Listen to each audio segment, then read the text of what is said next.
Let me ask you something. Have you ever noticed how some people seem to have it all? Money, freedom, influence. Yet you'd never know it by looking at them. They don't flash designer logos. They don't post photos of luxury cars. They don't brag about their investments.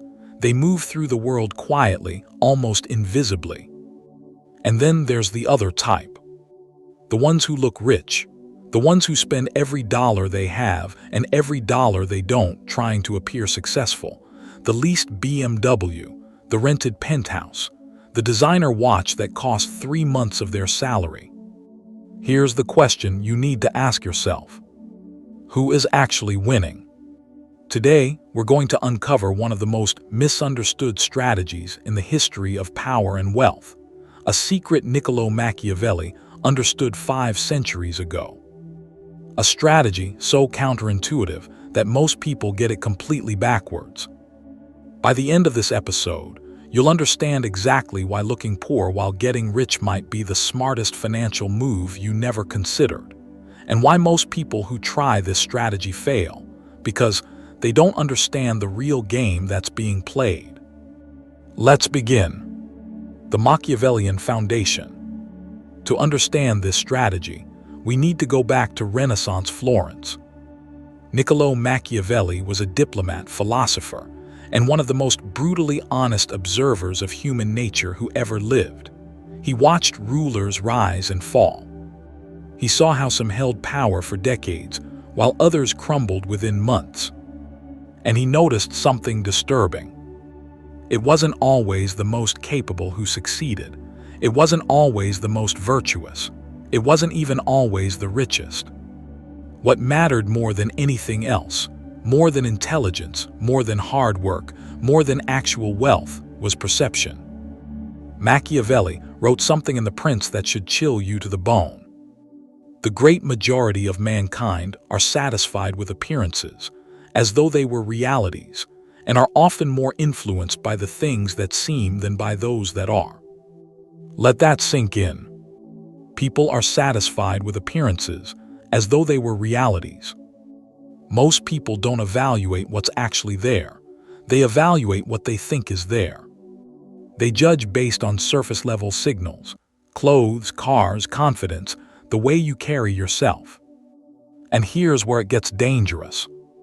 Machiavelli also wrote that a wise prince must learn to appear weak while holding power, to hide his strength until the moment it's needed. But he also warned that if you appear too weak, if you appear poor or desperate, the world will devour you. So we have a paradox. Appear weak to hide your power, but don't appear so weak that you become prey.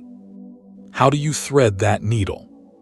That's exactly what we're going to explore. The crucial distinction. Here's where most people get this completely wrong. You've probably heard advice like, dress for the job you want, not the job you have, or fake it till you make it, or you have to look successful to be successful. And there's truth to that to a point. But there's a massive difference between projecting competence and flashing wealth. Let me show you what I mean. There's a famous principle in Machiavellian thought. The rich love pretending to be poor, but only after they've already built their empire. Think about that for a moment. When the ultra-rich wear simple clothes, drive modest cars, and live in unassuming homes, people call them humble. They call them grounded. They admire them for it. But when someone who's still building wealth tries the same thing, they don't get admiration. They get invisibility. They get dismissed. They get treated as if they have nothing to offer. Machiavelli exposed this brutal truth. When the poor act invisible, they vanish completely. But when the powerful act invisible, their silence creates fear, curiosity, and mystique. The same mask that protects kings suffocates common men. So what does this mean for you? It means there are 2 different strategies here, and you need to know which one applies to your situation. Strategy 1, the established player. If you already have significant wealth, power, or influence, hiding it makes you more formidable. People don't know what you're capable of. They can't target you. They can't envy you. Your silence becomes a weapon. Strategy 2, the builder. If you're still climbing, if you're building your wealth, your business, your career, then disappearing entirely is a mistake. You need to project presence. You need to signal competence. You need to show that you have something to offer. But here's the key. You can project presence without projecting wealth. This is the forbidden secret. You don't need designer clothes to command respect. You don't need a luxury car to be taken seriously. You don't need to flash cash to signal value. What you need is strategic presence, the ability to carry yourself with dignity, discipline, and quiet confidence, regardless of your bank account. The psychology behind the strategy. Let's talk about why this works, why looking poor, or at least not looking rich, can actually accelerate your path to wealth. There are 3 psychological principles at play here. Principle 1, the envy shield. When people see wealth, they want it, and when they can't have it, they resent it. Envy is one of the most dangerous forces in human relationships. It breeds gossip, sabotage, and betrayal. By keeping your wealth invisible, you protect yourself from envy. No one can target what they can't see. Principle 2, the negotiation advantage. There's a fascinating story that went viral recently about a professional in Bengaluru who deliberately looks poor to win negotiations. He sold his iPhone and MacBook, switched to cheaper brands, and drives a 10-year-old car. Why? Because when people think you don't have money, they don't try to squeeze you. They don't assume you can pay more. They negotiate with you differently, often more fairly. One personal finance expert put it this way: looking poor can be a means of saving, investing, and building wealth. Principle 3, the focus advantage. Here's something most people don't consider. When you're not spending energy trying to look wealthy, when you're not chasing status symbols, designer labels, or social validation, you free up massive amounts of mental and financial resources. Machiavelli advised rulers to be frugal with their own resources, because generosity with personal wealth leads to poverty and loss of power.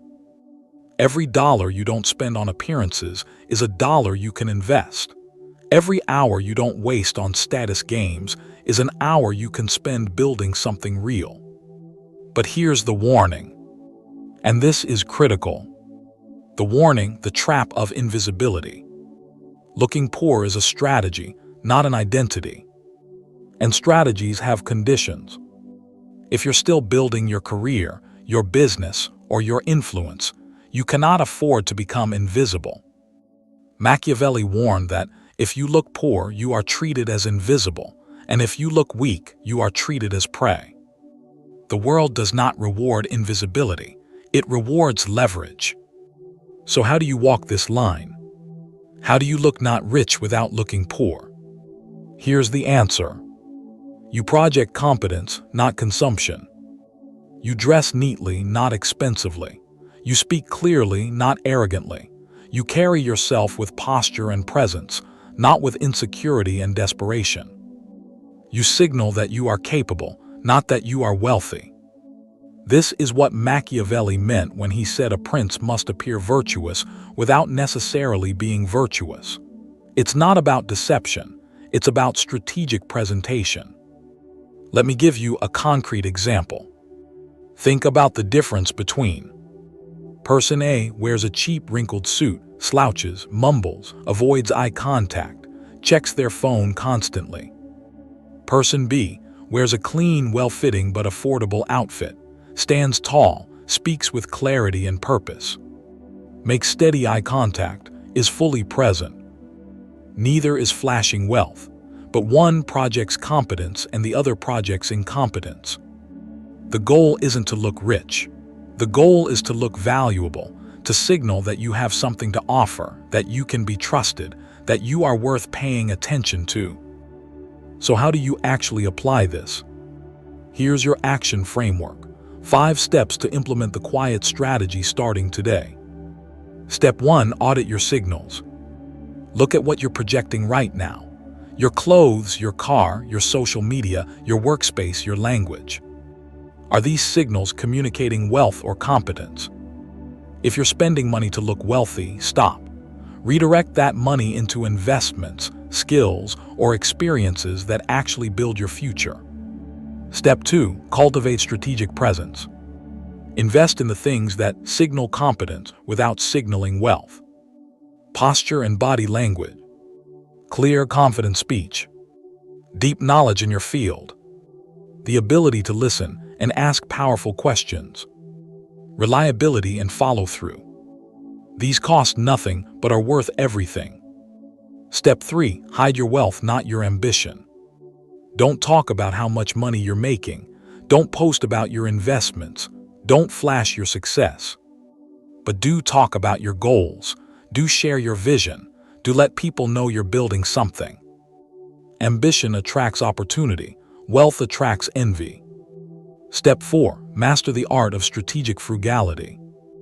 Machiavelli understood that a frugal prince shall be accounted noble by all from whom he takes nothing away. Spend on what matters. Cut ruthlessly on what doesn't. Your future self will thank you. Step 5. Be patient.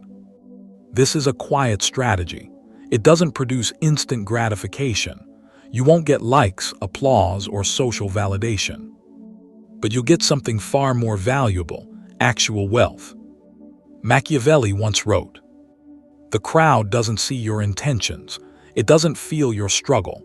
It only judges what you project." The world will always judge by appearances. But here's the truth that changes everything. You get to choose which appearances you project. You can project wealth and stay poor.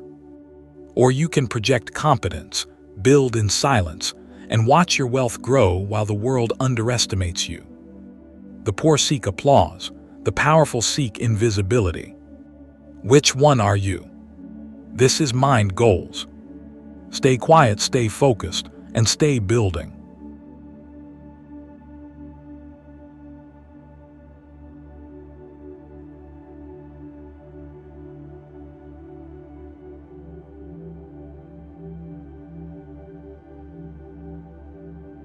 If this episode resonated with you, share it with someone who needs to hear it. Subscribe to Mind Goals for more strategies on building the life you actually want, not the one the world tells you to want. Drop a comment below. What's one thing you're going to stop spending money on to focus on what actually matters? I'll see you in the next one.